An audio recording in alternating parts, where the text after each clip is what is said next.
What are the best rides you've ever done? Shall I start? You can start. I actually talk about this one quite a lot. I was telling my new best mate, Perry, about it.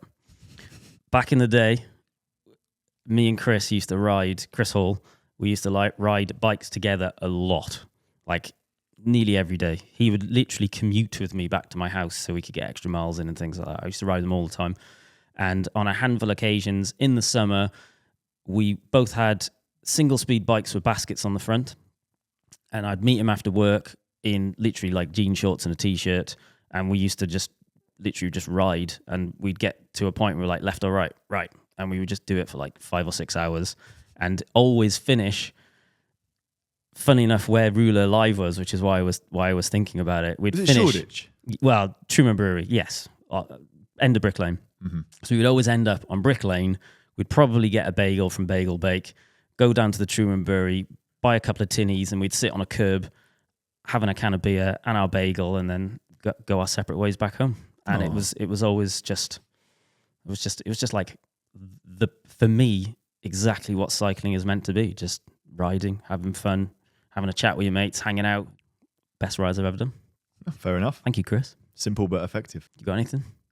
The best ride I have ever done, and I don't know if it would be the same if I went back, but the first ever bike packing trip I did, first ever bike tour I did, was through Death Valley. It was the most incredible riding I've ever done. One of the best descents I've ever done. There was almost no cars. You can see for absolutely miles. We did it in the middle of summer, and it was a record high temperature year as well. So it was, in American numbers, like 115 degrees. It was like almost 50 degrees centigrade. And we had to wake up at 3 o'clock in the morning to start riding because it was so hot. And then we could see behind us the sun was rising, and you could see it coming over the valley and the line on the ground of the sun just coming towards you behind us. So it was all that pressure of like, oh, when the sun hits, it's going to be really hot. So we wanted to get a lot of it done before then. The light was beautiful. I was about to say we flew a drone, but that would be illegal in the national park. So we definitely did not fly a drone. And it was just a memory that stuck with us forever. Bear in mind, immediately after that ride, we cycled into and through Yosemite Valley, which is an incredible national park in the USA as well. But it didn't even come close. See, you were with Bike Fit James, weren't you? Yeah. Didn't he nearly die? He got in, that was before. Oh, that was before. That was going through a place called Kelso, right, which is near Baker and Barstow. I think in between Baker and Barstow, there was a point, it was just as hot as the Death Valley days. It's where we learnt our lesson. And yeah, James got in. He was extremely fit at this point, but he was the least fit of the three of us.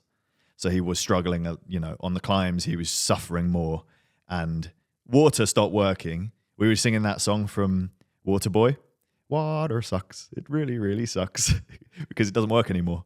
And Gatorade was the only thing that would make us feel better. I guess it had some electrolytes in and it was a little bit sweet, but you would drink water and Gatorade. It would do absolutely nothing. Yeah, that. And it was not working. It was not hydrating us. And you'd be getting these weird shivers because you're so hot. Like it's one of the stages of like overheating. Sorry, this sounds like hell. This is one of your favourite rides. Yeah. I was thinking the same, Emily. It was amazing. It's like the danger factor just added a bit of... These are the things you remember in life. Fair. Is it like a cathartic thing where it wasn't good at the time, but it is looking back? Like, were you there thinking like, wow, this is amazing, this is the best thing ever? No, it was. We were thinking that the whole way through. Okay. I mean, there were points where we were getting really hot, that Kelso day particularly, because it caught us off. We did 200 miles that day, and we shouldn't have even planned for over 150, because you're out in the sun for that long, and the heat for that long. Bear in mind, it's like the sunset, it's dark, we go for walk to dinner, and no one walks in America, around there at least. We walk to a restaurant and it's 35 degrees. It's just so hot, even in the dark. Sounds doesn't happen here. Like hell. It was amazing. Shall I add my next one now? Add your next one. Riding with Emily in the Pennines, the North Pennines, which is about 30 miles in southwest, in the first phases of lockdown. Mm-hmm. It was bliss, because there was just nothing. Well, there's hardly anything there anyway, but there was even less stuff, and it was just quiet and tranquil, and all of the roads had nothing on, and the sheep were chill, and we were chill because we didn't have to work for a small period of time, or not as much because we had no stock to sell. And it was just pure bliss. I think a lot of cyclists probably it was kind of that period of time where it was like, oh, so this is what the world could be like. So surreal. I was in London at that time and riding into central London. I remember there was a day where for some reason I was spending time with Dan Hughes, and I can't remember what it was. It was like a work thing. And we had to social distance and stuff, but we were allowed to ride together. And we were just riding around town getting these shots. And it was like the scene from 28 Days Later. Just no one. Yeah. Absolutely no one.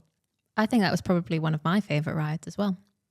And I think what that shows is that it's a mindset rather than where you are or what the ride is. I mean, it's nice if it's nice scenery and the Pennines is lovely, but it's like it's on our doorstep. We could go out and do that today. But isn't that nice that your favourite ride is somewhere so close? Mm-hmm. It is. Am I allowed to say my second favourite? Is it your second favourite or is it your another favourite? Both. Okay. Vietnam. With the same guys, James and Lawrence. We cycled from Hanoi to Ho Chi Minh. And the middle section, it was a bit of when we first landed, it was a baptism of fire because the first time I had been cycling around thousands of other two-wheeled vehicles, all with zero, traffic has different rules in Southeast Asia, like Vietnam in particular. That's where we were, and it flows like water. Once you get the hang of it, it's fine. But when you're first there, it is a shock because there's just stuff going on everywhere, and there's people driving 2 centimeters away from you. But then when you get the hang of it, it really does. You just have to go. And you go with the flow of the traffic. And they're very conscious of other two-wheeled vehicles there. So even the truck drivers, because they're so used to like loads of mopeds everywhere, loads of little motorbikes, that people on bicycles, it's not hard. You know, they spot you. That's always been my theory on why London is actually really good to cycle in, is that there are so many cyclists that you can't be a driver and not pay attention to them. And I guess it's the same principle, isn't it? People are so used to seeing them. So that was nice. And then it only got better and better as we went into rural Vietnam, where most people don't end up going. If they do the tourist trail in Vietnam, you can see all the main cities and the main Hoi An, where you can get a suit made and things like that. And we weren't in any of that for a good couple of weeks. And it was just beautiful, incredible scenery with the friendliest people, massive language barrier, but you just make it work. And it was a thing that we'll just remember forever and ever. One ride in particular, and this is, Emily, you're going to probably have the same opinion you did with the Death Valley thing. We cycled down this small road, which became a small path, which became a walking trail with more and more shrubbery in front of us until we were just in the middle of a forest pulling like a jungle. It's literally a jungle, pulling the foliage out the way. We all lost each other, and then Lawrence got a puncture, and then we were just stuck in a jungle, lost. Oh, great. But yeah, that was the best day. Very quickly, do you want to mention your worst ones? Yeah, definitely. I know what your worst one is. We attempted to bike pack from Alicante in southern Spain to Barcelona, the east Spain? I can't remember how far it was. It's south of Alicante. Barcelona? No, it's not, is it? It's north. No. North of Alicante. It's because I'm a map spinner. I think the plan was 600k-ish, 500, 600k in 7 days or something like that. That was the plan. Yeah. And it was conservative amount. It was going to be just like a fun thing to film some other bits along the way. We were going to film some other videos. I think we just finished day 4, I think it was. So we were 400k in. I'm pretty sure I got heat stroke on day 1 and then was just riding the wave ever since. And then day 4, for whatever reason, I ended up incredibly ill and I thought I was going to die. And it was unbelievably unpleasant. And then we spent €300 on a taxi to Barcelona. Well, you definitely had food poisoning of some sort. Yeah. Does that go hand in hand with heat stroke? Does heat stroke make you more susceptible to getting ill? In theory, Food. I think it's possible it could have just been heat stroke. Boy, yeah. Because I think that is one of the things heat stroke can do to you. Bearing in mind it was like Winter 20 in degrees Spain. in winter, yeah. It was warm, mind, but yeah. For whatever reason, I was furiously ill I think we ended up staying in that hotel for 3 days and then just about had the confidence to get the €300 taxi to Barcelona.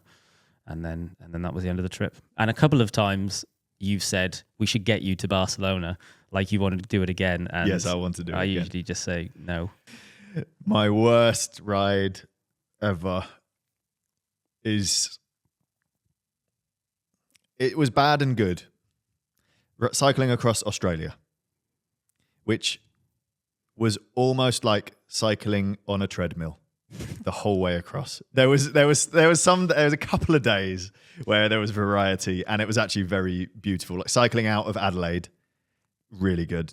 I think it's like Norton's Road or Norton's. I think there's a famous one, and they use it in the Tour Down Under around all around Adelaide, and that was great. But the majority of the days was cycling on one road with like me trying to not look at how long was left. 200k days, 200 to 250k days we were doing, and I didn't want to look at the distance we were doing because it cracks me. So I often turn off my bike computer or put my bike computer in my pocket or hide the screen. And unfortunately, there's markers on the side of the road which tell you every single 10 kilometers. So I couldn't even trick myself in that way. That is hell to And me. it was headwind 15 out of 20 days. Strong headwind. So I hid it behind Chris. And it was savage. However, again, looking back, it's kind of cool. So glad I've done that.